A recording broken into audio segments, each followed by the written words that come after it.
¿A dónde vamos cuando nuestro caminar en esta tierra se ha terminado? ¿Cuál es el destino que nos espera después de dejar este mundo?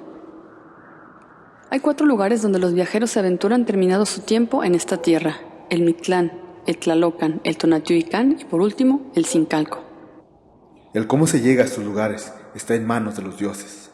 Debemos recordar que en este lado del océano no hay infierno o castigo para la vida que uno ha llevado. La justicia está en manos de los gobernantes.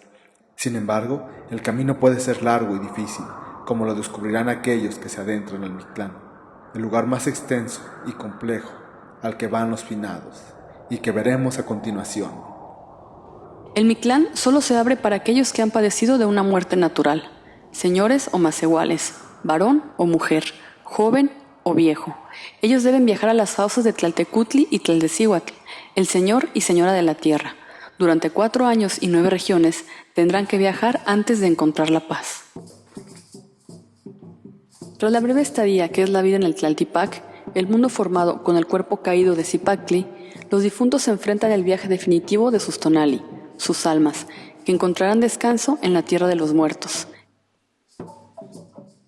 Y he aquí, al final, que comienza el viaje al mundo de los caídos, entre pájaros de humo y sueños anochecidos, en búsqueda del Señor de los muertos, el de los ojos de estrella, Señor de búhos y murciélagos, y la Señora del Mecate, la que vigila los huesos, a descansar de la vida en el eco eterno del silencio.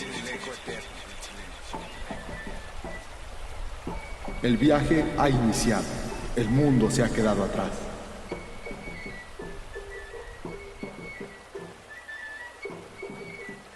La primera región que el viajero visita es el Izcuintlan, donde descubrirá que más valiera haber sido amigo de un perro en vida, de haberle cuidado bien y haberse ganado su confianza, su cariño y atarle el cuello con cuerda de algodón blanco, pues aquel que no entendió el propósito del perro quedará varado durante el viaje, ni bien haya comenzado su búsqueda del descanso.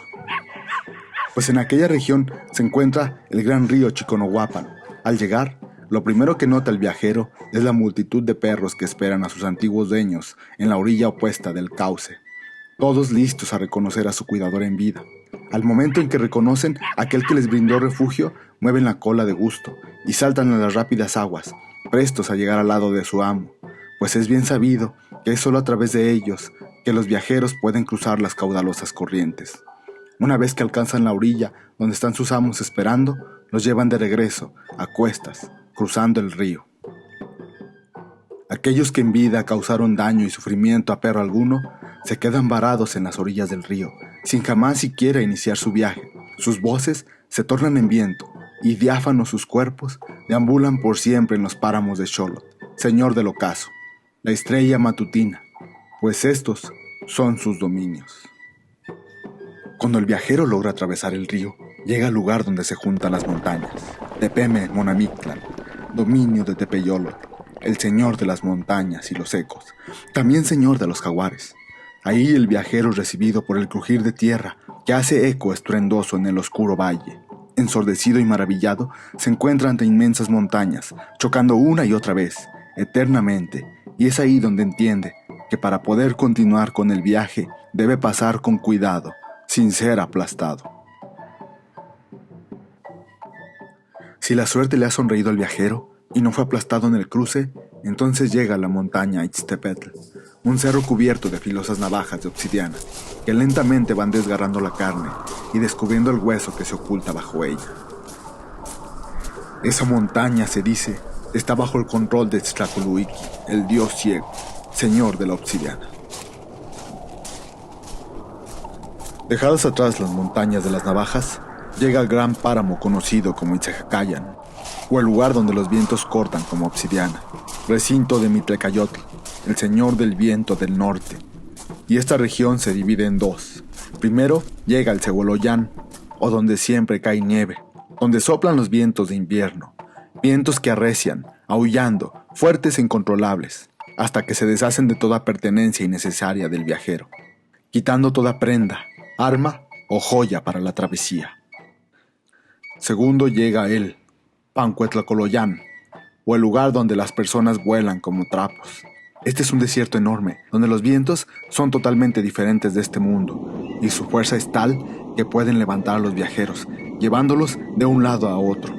A merced de las corrientes, los viajeros luchan constantemente por cruzarlo. Si ceden, si se ven arrastrados, se encontrarán al principio del gran desierto, donde tendrán que iniciar de nuevo su travesía, y esta lucha debe llevarse sin cansancio, sin ceder, hasta el día en que el viajero pueda dejar atrás el desierto de los vientos.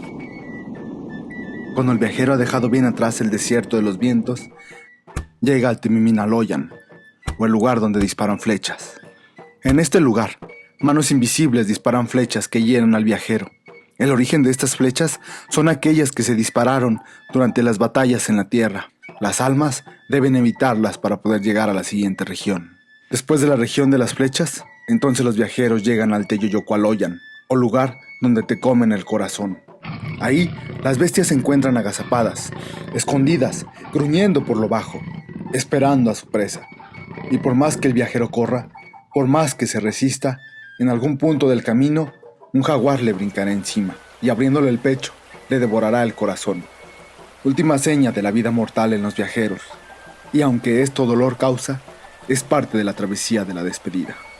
El fin de la travesía se acerca y el viajero llega a la Panaguayán, donde se tiene que cruzar el agua. Así es, el camino de los muertos no es menos fácil que el de los vivos, pues de nuevo el viajero encuentra en su camino el río Chiconahuapan, el mismo que los perritos ayudaron a cruzar al inicio. Solo que ahora, sin corazón y liberados por completos de su carga humana, esta vez depende enteramente de ellos cruzar y sortear los peligros, pues oculta en las negras aguas donde nace el río la iguana gigante Xochitonal, espera devorar a aquellas almas que no han dejado por completo la vida y distraídas se vuelven presa fácil. Pasado el río Chiconahuapan y a Xochitonal, los viajeros enfrentan su último desafío, el Chicanahualoyan, el lugar de las 9 aguas.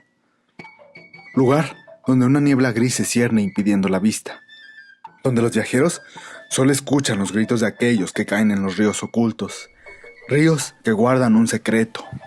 La última parte del viaje se realiza dentro de ellos mismos. En los 9 ríos, el viajero recordará su existir, su vida, lo duro del batallar día a día, verá la travesía de los otros viajeros y cuán difícil es el camino de los muertos y los vivos. Ahí aprenderá a actuar sin dudas, que la importancia de los deseos vanos en vida era ilusoria. El mundo se tornará claro, revelando sus secretos. En la niebla verá a las personas que le rodearon en vida, así como la importancia que tuvieron en la misma. Y en el último río de conciencia, su ser se volverá uno, dentro y fuera de sí mismo, pues solo cuando se está completo se puede llegar al Señor del Mictlán. El viaje está completo en el momento en que las nieblas grises se diluyen. En ese instante se llega ante la estancia de los señores del Mictlán, ante la presencia de Mictlantecutli, el señor de los muertos, al que también se le conoce como Popocatzin, el señor humeante, y a su lado, compartiendo el dominio del mundo de los finados, se encuentra Mictecacihuatl, señora de los muertos, la que vigila los huesos. El viajero entonces, sin rastro alguno de carne o de humanidad, ofrenda cuantos regalos le quedan. Ofrece su espíritu, su experiencia, su vida en el mundo de los vivos, su viaje en el mundo de los muertos. Entonces, los dioses regentes, en agradecimiento, le devoran. Hay quienes dicen que entonces los tonali, las almas, se diluyen y desaparecen en la eternidad. Pero los sabios, aquellos que conocen, saben que al ser devorados los tonali, se vuelven uno con la muerte y llegan al lugar del que no se habla, donde el misterio es tal que no hay palabras en idioma alguno para entender la paz eterna del silencio. El viajero ha dejado todo atrás, menos la esencia última de su ser, y se vuelve eterno en las alas de los dioses, más allá de toda palabra. Y esta es la travesía de aquellos que se aventuran al Mictlán, un largo y duro viaje por el que deben pasar aquellos cuyo destino les dicta que este sería su camino en el existir después de la vida. A las otras regiones las visitaremos en días por venir.